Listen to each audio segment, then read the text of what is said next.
Well, let's bring in Tshwane Mayor Cilliers Brink to share an update on that situation and the operational plan to restore electricity to the affected areas. Good evening, Mayor, and welcome to the program.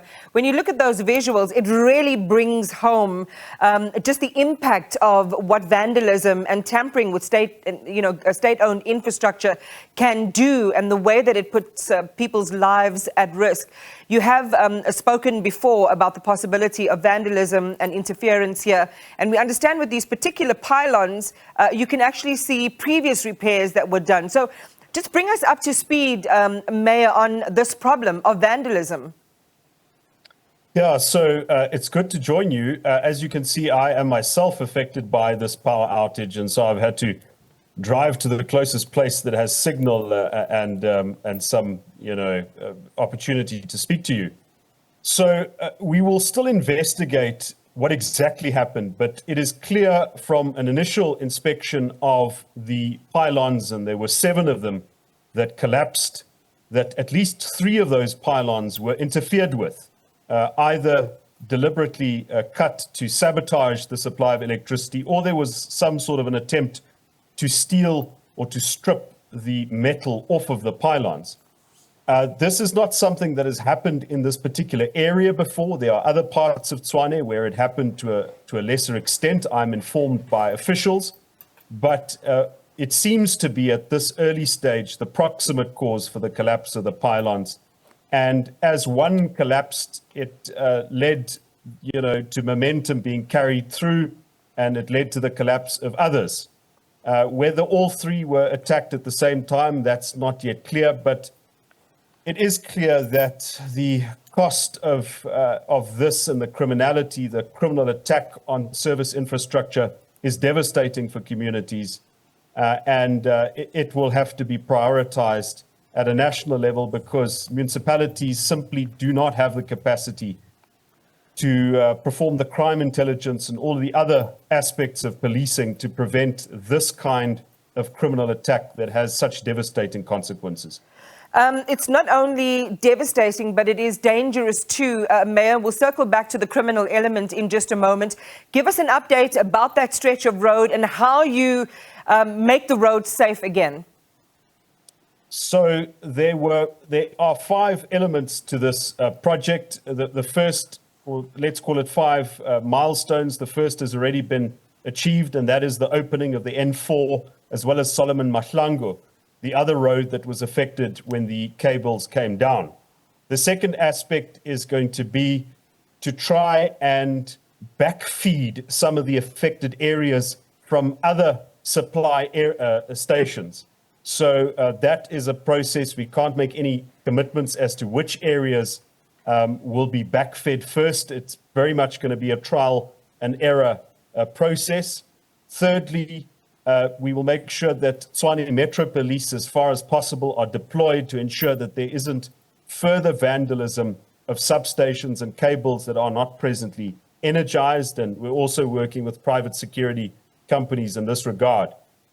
Fourthly, we will have to work with Eskom, and the city manager has already reached out to Eskom to assist us with material and expertise to have that 132 kV line lifted and then put on a temporary structure so as to ensure that the normal supply is restored as soon as possible. A clear timeline to residents. It is very difficult to make promises in this regard, as you can imagine. Mayor, it kind of boggles the mind. You spoke at the beginning, 3 of the 7 seem to have been interfered with. I guess we'll wait for a full investigative report just to see whether the others fell down because they were interconnected, or whether they'd also been directly tampered with. But this is sabotage. This is treasonable behavior to touch infrastructure like this. And I guess it's music to the ears of those who are responsible when you say we have no capacity for crime intelligence to do the kind of preventative or preemptive work that they need to be doing. So again, the atmosphere is created for, or the atmosphere exists for criminals to do the kinds of things that they do and to put the lives of the public and our public infrastructure in such danger. Surely more can be done, more urgency can be brought to bear on the situation. Yeah, so let me just again qualify the statement. There was clearly interference with some of these pylons, but, we will have to wait for the investigation to see what the state of those pylons were in. But as to the problem of policing this crime, remember that the Metro Police has got three main functions, and that is visible policing, bylaw enforcement, and traffic control. There's a small cable theft unit, a small land invasion unit, but obviously these resources are constrained because those activities are very much unfunded. They are largely within the scope of national government. So I think it is going to be crucially important that all spheres of government work together and that there is far more coordinated efforts between Metro Police and the South African Police to patrol these areas and to make sure that there are tough punishments for vandalism. The problem that you have is that in many of these instances, the value of the metal that is stripped is of negligible amounts. A few thousand rands of metal being stripped by one or two individuals, people who are obviously very daring, that causes tens of millions of rands of damage. And, tracking these crimes are very difficult, but it is going to take a coordinated effort, because if this can happen in Tshwane, if this can happen in the capital city, it can happen anywhere. And of course, we know that it's happening in many places. Yeah. And aside from just having the power restored, we'll have to investigate what exactly happened here. Yeah, because one imagines these criminals watch the news as well, and if they hear that the policing isn't there, the coordination isn't there, it makes their lives so much easier. Just a final, really quick one.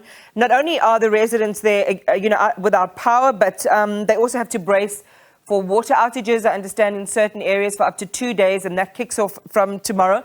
Just give us a quick update on what contingencies have been made to alleviate that impact.